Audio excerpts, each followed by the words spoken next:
In this video, I will be sharing how I landed my very first chalk lettering project for a cafe in Singapore. And I'm also going to be sharing what helped me land that job back in 2017. Before we dive right in, I want to share with you a couple of prerequisites that helped me land the job. Number 1. Discovering my lettering style and finding my niche. For those who have been following me on my journey for the past 3 years, most of you will know that I didn't really start with chalk lettering at the onset. I first did calligraphy and then brush lettering and then onto lettering before I really found my niche in chalk lettering. And if you want to find out and discover your very own lettering style or art style for that matter, you're free to watch this video, which I'll link in the card up there. And the other prerequisite is knowing when you are ready. When you're actually becoming more experienced in your craft, maybe a year or two doing your craft, you start to feel more confident about your skills and you feel like you may be ready to actually take on commission work. And if you're interested to learn more about how I started my lettering business and how I figured out whether I was ready or not, here is the video that you should watch, which I'll link also in the card up there. So with that out of the way, I want to show you the project that I did for Sumo Dog, a cafe in Singapore back in 2017. And it will be featuring their signature offerings like their signature iced mocha and selected beers that they have available in store. You can read the case study that I wrote on my blog and the link will be down in the description. I must say that to this day, I'm still very fond of that project, and that's probably one of my most favorite projects to date as well, because that project really led me to opening a lot of doors for my chalk lettering business. So here are the 5 things that I did right to be able to land that first job. Number 1 is building relationships. And I would say this is probably the most important of these 5 because every business is built on relationships. Customers would not be comfortable handing over a potential project to someone that they don't trust. They need to know that they can trust you, and they need to know that you're capable of doing your job. They need to feel comfortable with you as a person, and they need to know that you're a good fit with them as well. It's like finding a job. So therefore, building relationships with your customers should be your top priority. I actually like their food a lot. So I always eat there for lunch or for snacks. The cafe is called Sumo Dog, and it's a play on the word sumo and hot dog, and they basically want to say their hot dogs are big.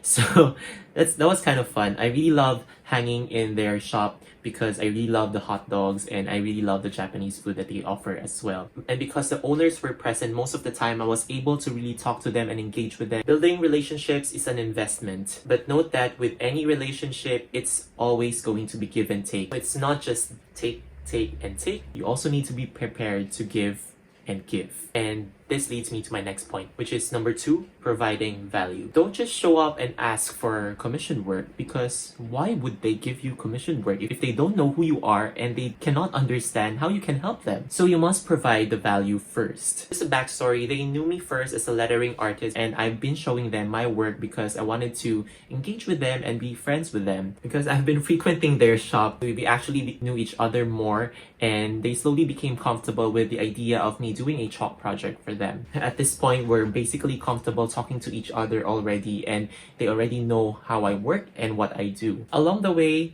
if there's any value that I can provide them, like helping them with design decisions for their cafe, I was pretty open with them with what's good for their business and how certain signs can boost their foot traffic. And because we've been talking for a while, they really valued what I could offer to the table, and they finally agreed to let me do the chalkboard. Number 3, work for free or do barter trades. Because I was just starting out, I really didn't have any portfolio to show them. There's nothing that I could show apart from what I did on pen and paper. There's no signs, there's no chalkboards, so they really couldn't visualize how I would be able to help them. It will take a little bit more from them to trust me because they cannot see what I can do in a tangible manner. And because of this, I needed to demonstrate how good I am and what I can do for them. So during one of my lunch breaks, I created a small chalk sign for them for free to show them what I could do even without having any design beforehand. I know because they're a small cafe who's only starting out, they really didn't have much budget to be able to pay me the market rate. So what we agreed on was a barter trade. I would provide them with a lettering service for the 2 sides of the A-frame chalkboard while they give me food vouchers that I can use in store. I want to let you know that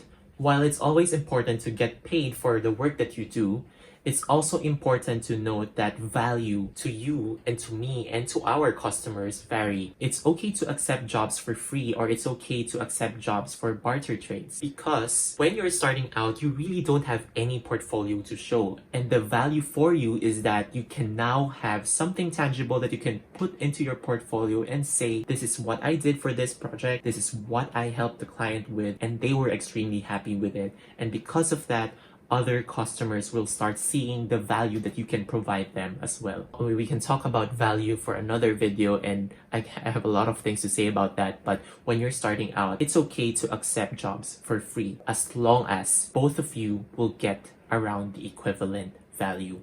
Be creative with your negotiations. It doesn't have to be cash. You can trade in kind. I personally know of someone who actually exchanged his lettering services for haircut services from his barber, and they traded signs and lettering work and designs for their t-shirts to a haircut that will be provided in the future. As long as you agree on a certain value and you put this value equivalently, if you're pricing your project at $1,000 or $500, as long as it's around the equivalent value, then it's gonna be worth doing. This doesn't mean that you always need to do free work, and this is a topic in itself, but I just want to share with you how I started with my lettering career and how I landed this first project that led to many other projects like this. Number 4, be clear and be honest with your product offerings and what you can offer them. When building relationships, it's important that it is built on a solid foundation of trust and mutual respect. I was quite upfront with them with what I can do and what I cannot do. I'm most comfortable doing letters, and I'll do my best to draw some illustrations along with it. And I hope that you're gonna be happy with it. So at the onset, I set the right expectations so that when the project progresses and once the project is completed, they will not be blindsided and tell you that, how come you never told me that this is gonna happen later on? Do not commit to something that you cannot do, because you are honest with them and you are upfront with them. They know that they can trust you and they will value you more. And this helped me land many more projects in the future. And lastly, do not be afraid of rejection. Of course, who wouldn't want to be able to bag the project, right? I was also excited. I was looking forward to getting this project because it's going to be my very first paid gig. So I was really excited. While I was hoping for the best, I knew that there would be a chance that they will not agree to what was being offered on the table. One rejection would not make me stop loving what I do, and I knew that for a fact. So while I was hoping for the best, I wasn't really afraid of getting rejected, because at the end of the day, I knew that this is only one of the many establishments that could be hiring me to do something for them. Even experienced entrepreneurs and even experienced artists face rejection all the time. In reality, you will get a lot of no's before you get your yes. And this should not diminish your passion and your love for the craft. Rejections will come at any stage of your career. So buckle up and suck it up. Focus on the things that you can do instead. And these are the things that helped me land my very first paid chalk lettering job here in Singapore. So what other questions do you want me to answer? Let me know down in the comments. If you found this video useful, do not forget to subscribe to my channel and like this video. Give me a thumbs up. I have a new Skillshare class that I launched, which is called, a very long name, but the link will be down in the description. So if you want to know how to create your very own chalk lettering using liquid chalk markers, that class is surely for you. I talk about the materials like the chalkboards, what are the different surfaces that you can be writing on and how to prevent ghosting, what are the different liquid markers that you can use and how they are different, along with many other interesting information that you can learn. So do check it out. The link will be down in the description. And before you go, I think you should watch these 2 videos next to level up your lettering career. I will see you again next time.